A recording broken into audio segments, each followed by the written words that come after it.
সীমান্তে চোখ, সীমান্তের গ্রাম, সীমান্তের সুরক্ষা, সীমান্তর গ্রামের আর্থসামাজিক উন্নয়ন, এই লক্ষ্যেই কেন্দ্রের ভাইব্রেন্ট ভিলেজেস কর্মসূচি।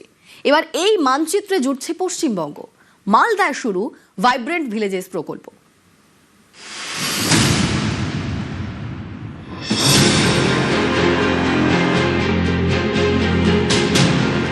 মালদা সীমান্ত সুরক্ষার নিরিখে রাজ্যের মানচিত্রে অত্যন্ত গুরুত্বপূর্ণ এক জেলা। গা ঘেঁষে বাংলাদেশ, সমস্যার নাম অনুপ্রবেশ। এমনই মালদা থেকে শুরু ভাইব্রেন্ট ভিলেজেস প্রোগ্রাম। লক্ষ্য গ্রামীণ অর্থনীতিকে চাঙ্গা করা এবং সীমান্ত সুরক্ষাকে আরো জোরদার করা। এই মুহূর্তে আমি দাঁড়িয়ে রয়েছি মালদাহের সীমান্তবর্তী আদমপুর গ্রামে। মালদাহে 5টি ব্লকের 29টি গ্রাম, সেগুলি কিন্তু ভাইব্রেন্ট ভিলেজ প্রজেক্টের মধ্যে আনা হয়েছে এবং এই প্রজেক্টের অধীনে এই এলাকায় গ্রামীণ উন্নয়নের পরিকল্পনা নিচ্ছে কেন্দ্রীয় সরকার। মালদায় শুরু ভাইব্রেন্ট ভিলেজেস কর্মসূচি। 5টি ব্লকের 29টি সীমান্তবর্তী গ্রামে বিশেষ শিবির। এই শিবিরে গ্রামবাসীরা তাদের অভাব অভিযোগ জানাতে পারবেন। কি ব্যবস্থা নিলে সমস্যা মিটবে সেই মতামত নেওয়া হবে। সেই মতামতের ভিত্তিতেই উন্নয়নের অ্যাকশন প্ল্যান।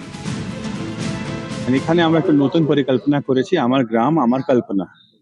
তো যা গ্রামের লোক আছে ওনার সঙ্গে আমরা কথা বলছি। বিডিও সাহেব আছেন, আমাদের লোকাল পলিটিক্যাল লিডারশিপ আছে, আমিও আজকে এসেছিলাম। ওরা কি চাইছে, ওরা ওখানে সোলার লাইটিং চাইছে বা সড়ক চাইছে বা ওনাদের কিছু হেলথের প্রবলেম আছে। আমরা এরকম সভা করে করে প্রপোজালটা তুলছি সো দ্যাট আমাদের গ্রাম এলাকাতে আমরা ভালো করে ডেভেলপমেন্ট করতে পারি। বর্ডার বেশি দূর নাই, অল্প দূর আছে, পাশেই আছে। তো এখন তাহলে তোমরা কি চাইছো? এখন চাই এখন রাস্তা ভালো, বাড়ি ঘর দিলে ভালো। এই যে সরকার তোমাদের কাছে এসে জানতে চাইলো, এতে তোমরা কতটা খুশি, যে কতটা আশা দেখছো? আমাদের সব কিছু আমরা দিলে আরো খুশি। আমরা তো এতদিন কিছু তো আমরা পাইনি, এখন যদি পাই তো আরো আমাদের ভালো। ডাবল ইঞ্জিন সরকার এসেছে তাই জন্য খুশি নাকি? হ্যাঁ হবে এবার। হ্যাঁ।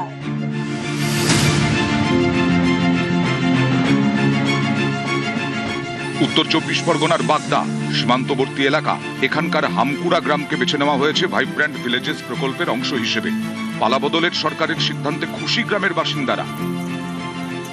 যদি আমাদের গ্রামকে ভাইব্রেন্ট গ্রাম হিসেবে বেছে নেওয়া হয়, যদি গ্রামের সমস্ত সাধারণ মানুষ উন্নতির দিকে যায়, কাজকর্ম পায় এবং কৃষিদের বিভিন্ন মাল বেচা কেনা যদি সুবিধা হয়, তাতে আমরা খুব আনন্দিত, আমরা খুশি হব। বাগদার মাথাভাঙা গ্রামকেও বেছে নেওয়া হয়েছে ভাইব্রেন্ট ভিলেজ হিসেবে। এই গ্রামেও খুশির ছোঁয়া। মাথাভাঙাকে ভাইব্রেন্ট গ্রাম হিসেবে বেছে নেওয়া এলাকার লোক ভীষণ খুশি। স্কুলটারও যেমন একদিকে উন্নতি হবে আর রাস্তাঘাটের উন্নয়ন হবে, এলাকায় বিভিন্ন ক্ষুদ্র শিল্প গড়ে উঠলে এলাকার মানুষও কর্মসংস্থানের সুযোগ পাবে।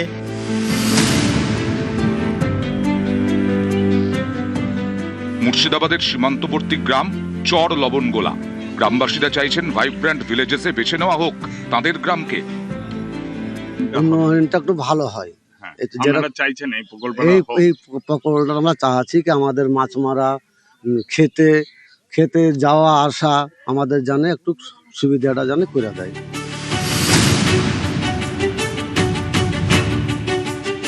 সীমান্তবর্তী জেলা দক্ষিণ দিনাজপুরেও ভাইব্রেন্ট ভিলেজেস কর্মসূচির সিদ্ধান্ত নতুন সরকারের। এই জেলার 66টি গ্রামকে প্রাথমিকভাবে বেছে নেওয়া হয়েছে। ওই 66 ভিলেজেসে আমরা আরও ডিটেল কাজ করব, যেখানে ট্যুরিজম ডেভেলপমেন্ট হোক, লাইভলিহুড আর বিভিন্ন রকম প্রজেক্টস, যেটা নিয়ে ওখানে পাবলিকের লাইফ কোয়ালিটি অফ লাইফটা বাড়বে, ওনাদের আয় বাড়বে, এই ধরনের প্রজেক্টসই আমরা ডিটেল করার এটা চলছে। এখন অলরেডি গ্রাউন্ড লেভেলে এলাকার বিডিও এবং বিভিন্ন স্টেক হোল্ডার্স নিয়ে আমরা পুরো ডিটেল প্রপোজাল প্ল্যানিং করছি। ওটা খুব শীঘ্রই এটা ভালো করে ইমপ্লিমেন্ট করা হবে। এটা গভর্নমেন্টের খুব টপ প্রায়োরিটি এটা স্কিম আছে। বাংলার উন্নয়নের ডাবল ইঞ্জিনের গতি, সীমান্তের গ্রাম, সীমান্ত সুরক্ষা, উন্নয়ন, এই নিয়েই ভাইব্রেন্ট ভিলেজেস বাংলার আর এক আশার আলো। নিউজ 18 বাংলা।